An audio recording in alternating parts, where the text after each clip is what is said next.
Hello, World Civilization 106 class. Welcome to the summer course. If you have not listened to the first announcement video, I would like you to go back over that first and then listen to this one. Again, I sent out a letter to everyone reminding you that you're going to need to watch these announcements every time I post them. And I promise you it will always end up helping you also with information that you need to succeed in this class. So there's several things I want to mention. First of all, I'm opening up this class here on a Saturday evening, and officially we're not starting basically until Monday. I wanted to give you all plenty of time to get set up. There's Mother's Day tomorrow. So for all of you who are hardworking mothers, this is your day. I hope you're getting treated well, and I hope all of you that have had quality mothers in your lives are going to take this time to say something, do something this coming Sunday. That's why I'm opening this now. So you don't have to do any work right now. Also, I'm going to be busy tomorrow. You can write me any questions you want, but I'm not necessarily going to be able to answer any of them right away. So just keep that in mind, okay? Because I'm opening it up early for me to do the same thing that I'm hoping that all of you will be able to do. Now, this week, this is not going to be always the case. I have another job. I work Monday through Friday. Please feel free to ask all the questions you want. I'm not going to be able to really answer much questions until I can do some in Sunday evening and then Monday evening. And basically, I'll post this for you so you don't have to remember it. But I'm just going to be having more time to get to all of you in the evenings this upcoming week. And like I said, I will be able to have more time in the future.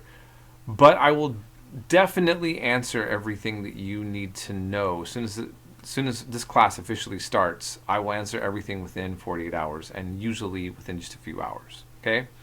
So please don't be shy about asking questions. This class, you'll notice, it focuses on religion. And so I just want to make a few things clear. First of all, when you have a history class, you can focus on whatever you want as a professor, if it's within the subject matter of what you're covering. Now, we're doing world civilizations from what is called prehistory up until the 17th century. That's just a lot. It's an insane amount of information to cover over a large span of time. So my thought is that whether you are against religion, you're neutral about it, or you're passionately very involved in your own religion, everyone has an opinion on it, and it's something that you should be able to sort of like mentally grasp. And so I feel like it's a great way to explore various cultures, and it's being done in a way that's respectful, but it's also not, there's no agenda to get you to convert to anything, to go against anything, or be for anything, okay? So this leads me to the next point. The first week we cover what is prehistory, and it deals with the topic of evolution. And many of you are adamantly opposed to evolution. So here's what I just want to say on this. You don't have to believe anything in this class. And in fact, I don't encourage you to ever just believe anything I say or the textbook. I want you to research, and you can have your own opinion. What you're learning is a consensus view of the scientific community and their concept of the origins of humanity. Okay? We know if you're raised in a Jewish or a Christian tradition, the Bible starts in Hebrew with Bereshit, in the beginning. And it says in the beginning, God created, right? So that is the straightforward story of the Bible, but other religions don't start that way.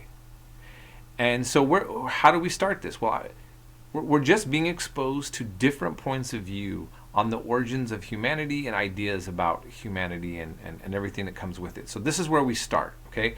So again, By the way, of course, I'm not telling you what my views are on anything. So anytime we deal with a subject, my views may be closer to yours than you realize. I might have the same thoughts and concerns. Ultimately, we're learning about the world and viewpoints about the world, and I'm going to be teaching you, consensus history about that. So I just want you to understand that, okay? So when we have the discussions, I want to remind you, we are not having religious debates. That's not what the point of this class is. We are having, we can have a debate about the historical development as long as it's within the context of history, and then we're okay.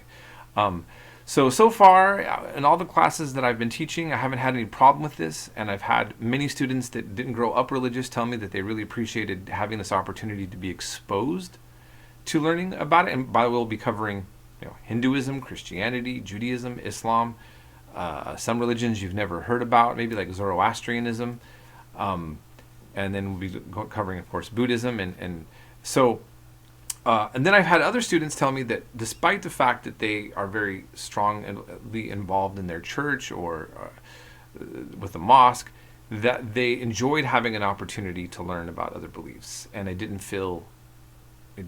bother them.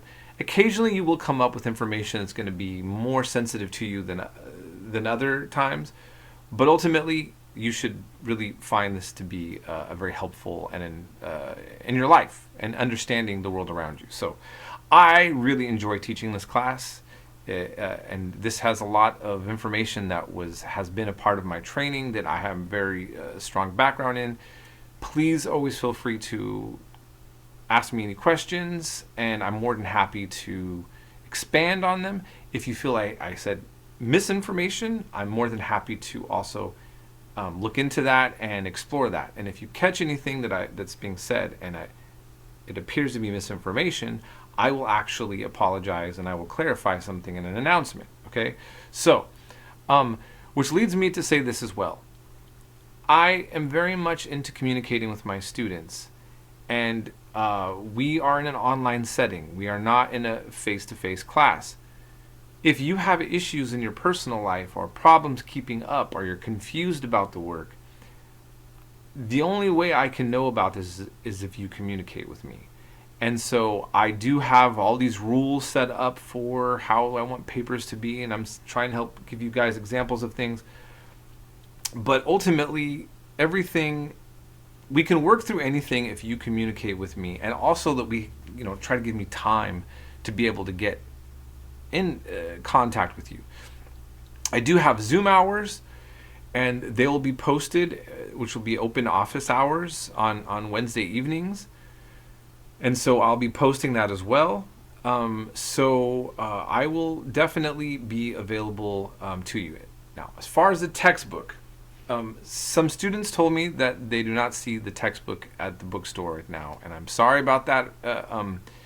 I will look into that. But I do have on the syllabus the information you need about the textbook, so you can order it online. The textbook is simply going to help you out mainly with the Sunday papers. So I want to say something about the Sunday papers. You're going to see I am posting underneath this announcement will be examples of what I want to see papers look like and the video notes. And success in my class will be understanding these things, okay?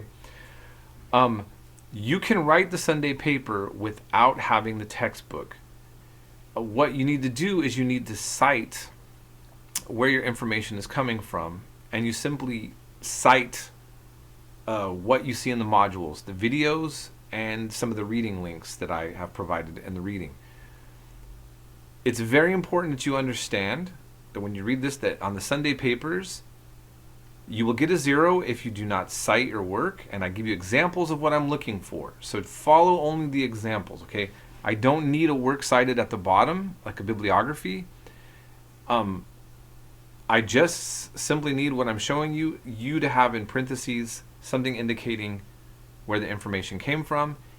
You cannot use outside sources, and what do I mean by that? You're only using the sources that we cover in each week's module. These are not research papers. These are you demonstrating that you covered, that you have really watched all the videos, that you did the readings, and then you can use anything from the module section. So you can just use the textbook, you can just use some of the videos, or you can use all of them, okay? And this is extremely important. If you use outside sources, you also will get a 0. Last thing that you'll get a 0 for is if you don't have dates covering time periods. And I don't mean the date that you sent in the paper. I mean, if we talk about Alexander the Great, and you don't have a time period, you know, you need to just have a time frame giving an indication of what what time frame are we talking about in history. So a history paper without dates is not a history paper, okay? So those 3 things, super crucial. You will have to do it over, and eventually I'll just give a 0 with no explanation. I take it easy on all of you for the first week as you're trying to get familiar, okay? Now, in terms of the video notes, you do have to watch all of the videos, and you need notes on all of the videos. 2 points made minimum, and some longer videos require more video notes, which it'll tell you on there. I give you an example of what notes should look like for 2 videos, but you have to do all of them. Not the announcement, just the lectures when I open it up, which I'm going to do right now. You have to do notes on all of the lectures. And that's going to be my video lectures and the documentaries that I put in covering the subject matter.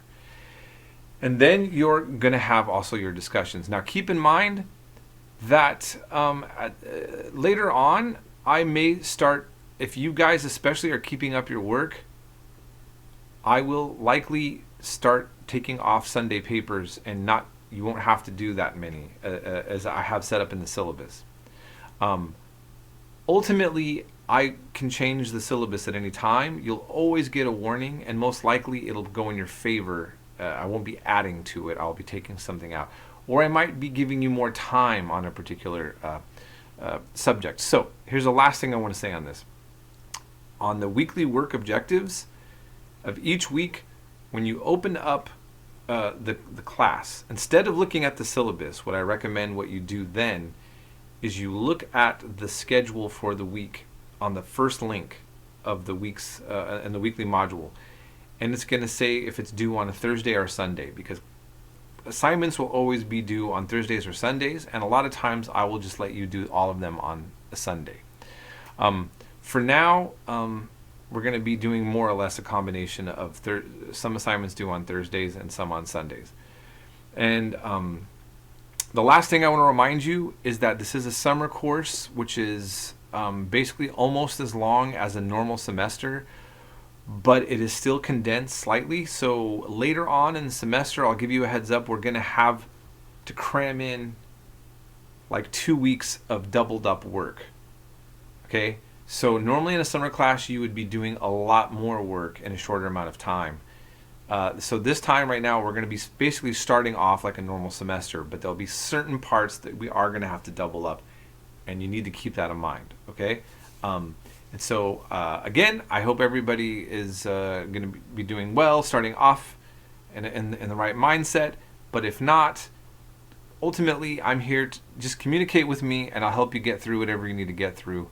There's a lot of distractions out there. It's very hard to focus sometimes on the online setting, especially during the summertime. But I'm here to help you do that. So we will be in touch. Take care.